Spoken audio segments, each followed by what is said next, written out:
आज के अध्याय में हम लोग पढ़ेंगे प्रतिरोधों के संयोजन के बारे में। प्रतिरोधों का जो संयोजन है, इसमें हम पढ़ते हैं कि एक से ज्यादा जो प्रतिरोध है, अलग अलग प्रकार के जो प्रतिरोध है, जैसे 2 ओम का, 3 ओम का, 4 ओम का, 5 ओम का, अगर हम उनको साथ में कनेक्ट कर दें, साथ में जोड़ दें, तो उस संयोजन का जो टोटल प्रतिरोध है वो क्या होगा। अगर हमें किसी भी परिपथ का जो टोटल प्रतिरोध है उसको बढ़ाना है या उसको घटाना है, तो हम लोग किस प्रकार से प्रतिरोधों को, एक से ज्यादा प्रतिरोधों को कनेक्ट करें ताकि सर्किट का या परिपथ का कुल प्रतिरोध बढ़ जाए या कुल प्रतिरोध क्या हो जाए, घट जाए। तो बढ़ाने के लिए और घटाने के लिए दोनों प्रकार से हम प्रतिरोधों का मुख्य रूप से 2 प्रकार से संयोजन करते हैं। पहला जो संयोजन है उसको बोलते हैं श्रेणी क्रम, प्रतिरोधों का श्रेणी क्रम संयोजन। कौन सा संयोजन है? श्रेणी क्रम संयोजन। और दूसरा जो संयोजन है वो है आपके समांतर क्रम संयोजन। ये दोनों ही बहुत इंपॉर्टेंट है, बड़े क्वेश्चन के अंदर इनमें से क्वेश्चन पूछे जाते हैं, प्लस इनके दोनों के ऊपर अपन को आंखिक प्रश्न पूछे जाते हैं। तो सबसे पहले तो हम लोग इसके अंदर एक एक करके दोनों संयोजनों के बारे में पढ़ेंगे और दोनों संयोजनों में जो परिपथ का तुल्य प्रतिरोध है वो क्या होगा और उसका जो सूत्र है, उसकी जो व्युत्पत्ति है वो अपन को पूरी निकालने आनी चाहिए। तो सबसे पहले अपन इसके अंदर लेते हैं श्रेणी क्रम संयोजन।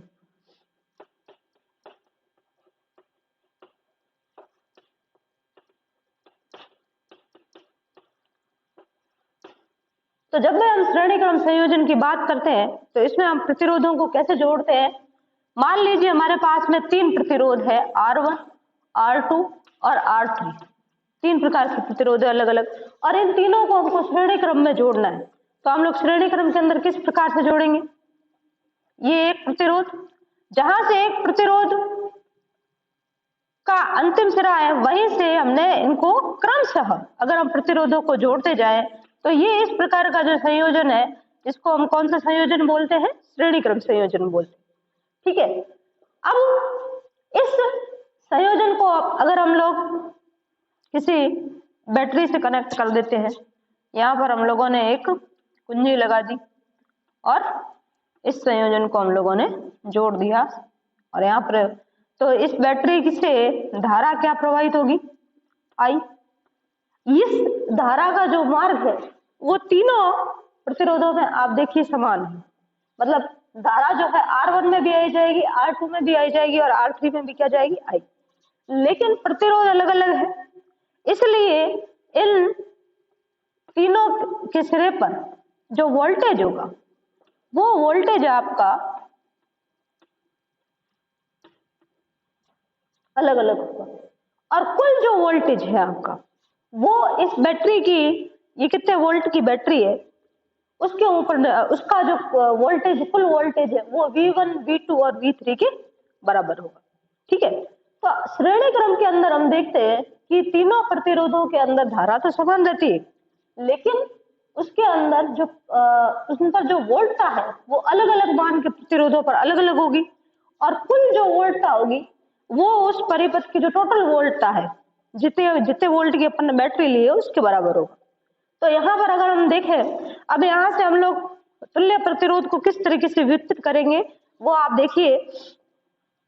यहाँ पर देखिए कि परिपथ की जो कुल वोल्टता है, अगर हम V की बात करें तो V बराबर क्या होगा? V1 plus V2 plus V3। इसको आप नंबर दे दीजिए समीकरण नंबर 1। ठीक है, अब हमने ओम का नियम पढ़ा था, तो ओम के नियम में हमने पढ़ा था, उसमें हम लोगों ने पढ़ा था कि V बराबर जो है वो क्या होता है? IR। अगर हम इसको कुल वोल्ट मान लें, क्या मान लें? टोटल जो वोल्ट है सीरीज का, क्योंकि क्रम कौन सा है? श्रेणी क्रम है, श्रेणी क्रम को हम लोग इंग्लिश में सीरीज बोलते, तो वोल्ट था VS, इसको अपन ने VS कह दिया। धारा तीनों के अंदर समान ही है, और परिपथ का मान लीजिए टोटल प्रतिरोध, इसको अपन ने RS मान लिया, तो अपन VS बराबर क्या होगा? IRS। इसी तरीके से अगर अपन V1 की बात करें तो V1 बराबर क्या होगा, धारा तो V1 के अंदर आप देखिए धारा जो है जहां वोल्ट था वो किस पर, R1 पर है, तो V1 बराबर क्या होगा, I इंटू R1। इसी तरीके से V2 बराबर क्या होगा, IR2, और V3 बराबर क्या होगा, IR3। ये हमने ओम के नियम से इन तीनों के मान निकाल दी। अब हमें क्या करना है, V1, V2, V3 और Vs का जो मान है वो हम समीकरण 1 में रखते हैं। तो जब हम समीकरण 1 के अंदर ये मान रखेंगे तो यहाँ पर क्या हो जाएगा, IRs बराबर IR1 plus IR2 plus IR3, ये हो गया। ठीक है, अब यहाँ पर देखिए जो I है, धारा जो है वो तीनों के अंदर कॉमन है, तो यहाँ पर हम लोग इसको कॉमन ले लेते हैं। यहाँ पर हम लिखेंगे IRs बराबर IR1 plus R2 plus R3। ठीक है, I से I क्या हो गया, कैंसिल हो गया, और यहाँ पर RS बराबर क्या हो गया, R1 plus R2 plus R3। ये आ गया आपके श्रेणी क्रम में कुल प्रतिरोध, या जिसको हम लोग तुल्य प्रतिरोध बोलते हैं। तुल्य का मतलब इन तीनों का टोटल जो प्रतिरोध है वो क्या होगा। तो ये यहाँ पर अगर आप देखेंगे तो किसी भी श्रेणी क्रम के अंदर जब प्रतिरोधों का संयोजन किया जाता है तो कुल जो प्रतिरोध होता है वो उन सभी प्रतिरोधों के योग के बराबर होगा टोटल, यानी जो मान है उस परिपथ के प्रतिरोध का वो बढ़ जाएगा। वो क्या हो जाएगा, बढ़ जाएगा। और कितना बढ़ेगा कि जितने आपने प्रतिरोध उसके अंदर संयोजित किए हैं उनके टोटल के बराबर उन सबका योग कर ले तो परिपथ का जो टोटल प्रतिरोध है वो आपको प्राप्त हो जाएगा, कुल प्रतिरोध प्राप्त हो जाएगा।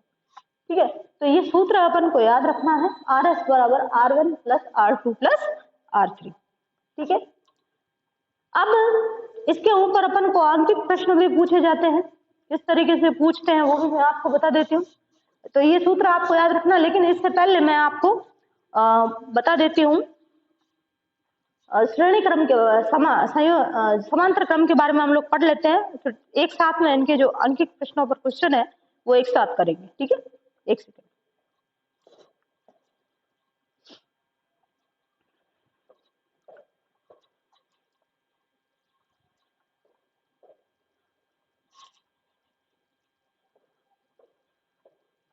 दूसरा जो संयोजन इसके अंदर है वो है समांतर क्रम संयोजन।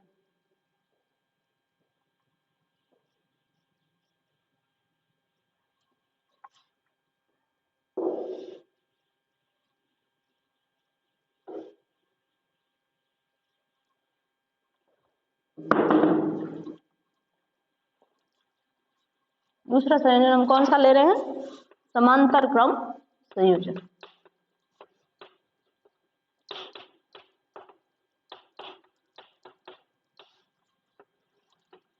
जब समांतर क्रम के अंदर हम प्रतिरोधों को जोड़ते हैं तो हमें किस तरीके से जोड़ना है। मान लीजिए हमारे पास में ये तीन प्रतिरोध है, R1, R2 और R3, ये तीन प्रतिरोध है। जब हम इनको समांतर क्रम में जोड़ते हैं तो क्या करते हैं, इनके जो पहले पहले सिरे हैं इनको हमने आपस में जोड़ दिया और इनके जो अंतिम सिरे हैं उनको आपस में जोड़ दिया। इस प्रकार का जो संयोजन है आप इनको इस तरीके से लगाएंगे, इनके जो पहले सिरों को जोड़ दिया और अंतिम सिरों को आपस में जोड़ दिया, तो इस तरह का जो संयोजन है उसको हम बोलते हैं समांतर क्रम संयोजन। अब इसमें भी अपन ने सेम चीज की, यहाँ पर हम लोगों ने बैटरी लगा दी, बैटरी लगाने के बाद में यहाँ पर एक कुंजी लगा दी जो है, और यहाँ से धारा आएगी। अब यहाँ पर देखिए अपन को पता है ये A और B दो बिंदु है जिनके बीच में प्रतिरोध जुड़े, तो A और B के बीच में जो वोल्टेज है, क्योंकि ये तीनों प्रतिरोध आपके बिंदु A और B के बीच में जुड़े हुए हैं, तो तीनों में जो वोल्टता होगी, वोल्टेज होगा वो बराबर रहेगा। तीनों में वोल्टेज क्या होगा, बराबर रहेगा। आप अगर इन A और B के बीच में वोल्ट मीटर लगा देंगे तो तीनों के ऊपर आपके, इसके ऊपर भी वोल्टेज V है, इसके ऊपर भी वोल्टेज V है और इसके ऊपर भी वोल्टेज V है। लेकिन अगर हम धारा की बात करेंगे तो आप देखिए जो धारा आई यहाँ पर जा रही है वो क्योंकि हमने पढ़ा था कि प्रतिरोध क्या होता है, प्रतिरोध होता है धारा में उत्पन्न बाधा, ठीक है। तो प्रतिरोधों के मान अलग अलग हैं, इसलिए ये धारा यहाँ इस ए बिंदु पर आते ही 3 मार्गों में बढ़ जाएगी। तो यहाँ पर IR1 जो R1 प्रतिरोध है इसमें धारा जाएगी I1, R2 में जाएगी I2 और R3 में जाएगी I3। और यहीं पर वापस ये जब I1, I2 और I3 बिंदु B से गुजरेगी तो वापस ये किस में बदल जाएगी, I में। यानी यहाँ पर आप देखिए समांतर क्रम संयोजन के अंदर तीनों प्रतिरोधों पर वोल्टता तो समान होती है, लेकिन धारा का मान क्या होता है, अलग अलग। जबकि हमने श्रेणी क्रम में पढ़ा था कि वोल्टता अलग अलग है, जबकि धारा का मान क्या है, एक है। ये डिफरेंस है समांतर क्रम और श्रेणी क्रम संयोजन के अंदर।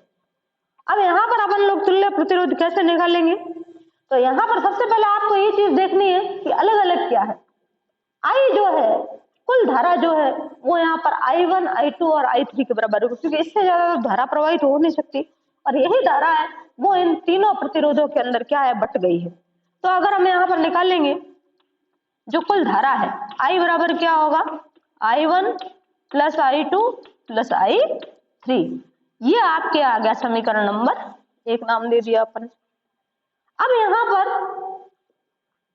आप देखिए ओम के नियम से, जो हमने ओम का नियम था,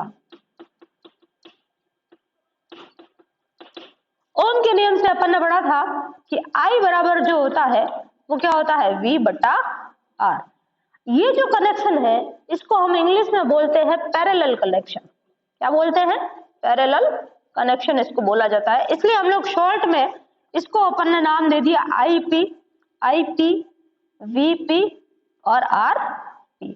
यानी टोटल जो कुल जो धारा है वो टोटल वोल्टेज और टोटल प्रतिरोध के अनुपात के बराबर हो, ओम के नियम से, ठीक है। अब यहाँ पर इसलिए I1 बराबर क्या होगा, VP बटा R1, क्योंकि वोल्टता तो सब पर सेम है और प्रतिरोध क्या है, R1। इसी तरीके से I2 बराबर क्या हो जाएगा, VP अपॉन R2। I3 बराबर क्या हो जाएगा, VP अपॉन R3, ठीक है। अब यहाँ पर हम लोग जो ये तीनों मान हैं IP, I1, I2 और I3 के मान हम समीकरण 1 में रख देते हैं। तो यहाँ पर क्या आ जाएगा, IP की जगह हमने लिख दिया VP बटा RP, I1 की जगह हमने लिख दिया VP बटा R1, I2 की जगह लिख दिया VP अपॉन R2 और I3 की जगह लिख दिया हमने VP अपॉन R3। अब यहाँ पर अपन देख लें कि जो वोल्टता है वो कॉमन है, तो जो कॉमन है उसको हमने यहाँ से बाहर निकाल दिया। तो यहाँ पर ये क्या आ जाएगा, VP upon RP is equal to, VP को आप कॉमन ले लें, आ जाएगा R1 plus R2 plus R3। VP से VP क्या हो गया, कैंसिल हो गया। और यहाँ पर जो टोटल प्रतिरोध आ जाएगा वो आ जाएगा आपके 1 बटा, सॉरी यहाँ पर इसको मैं, यानी जो परिपथ का जो तुल्य प्रतिरोध है उसका व्युत्क्रम 1 बटा R1 प्लस 1 बटा R2 और 1 बटा R3, यानी तीनों प्रतिरोधों के व्युत्क्रम यानी उल्टे के बराबर होगा। ये सूत्र है आपका समांतर क्रम संयोजन का। समांतर क्रम संयोजन के अंदर अगर हम 3 प्रतिरोधों को जोड़ेंगे तो परिपथ का जो तुल्य प्रतिरोध है वो इन तीनों प्रतिरोधों में जो सबसे कम मान है उससे भी कम हो जाएगा। यानी समांतर क्रम के अंदर प्रतिरोध जो तुल्य जो प्रतिरोध होता है किसी भी परिपथ का वो बहुत कम हो जाता है, घट जाता है। यानी वहां पर जो सबसे कम मान का प्रतिरोध होगा उससे भी कम हो जाएगा। जबकि श्रेणी क्रम के अंदर जो प्रतिरोध होता है, जो सबसे ज्यादा मान का प्रतिरोध होगा, अगर आपने 3 प्रतिरोध लिए हैं, जैसे आपने एक 2 ओम का लिया, एक 3 ओम का लिया, एक 5 ओम का लिया, तो टोटल आप करेंगे तो 10 हो जाएगा। 10 क्या मतलब जो सबसे ज्यादा मान का प्रतिरोध था उससे भी वो कहीं ज्यादा बढ़ गया। तो श्रेणी क्रम में प्रतिरोध का जो मान होता है वो कहीं ज्यादा बढ़ जाता है और संयोजन समांतर क्रम में जोड़ने पर प्रतिरोधों का जो मान होता है, टोटल जो मान है उस परिपथ का प्रतिरोध है, वो बहुत ज्यादा क्या हो जाता है, कम हो जाता है। तो अब हमें ये पूरा जो सूत्र है वो निकालने आने चाहिए, और सूत्र दोनों के याद आने चाहिए, क्योंकि इन पर हम लोगों को आंकिक प्रश्न जो है वो पूछे जाते हैं। तो अगली कक्षा के अंदर हम लोग इन पे आंकिक प्रश्नों को हल करेंगे। धन्यवाद।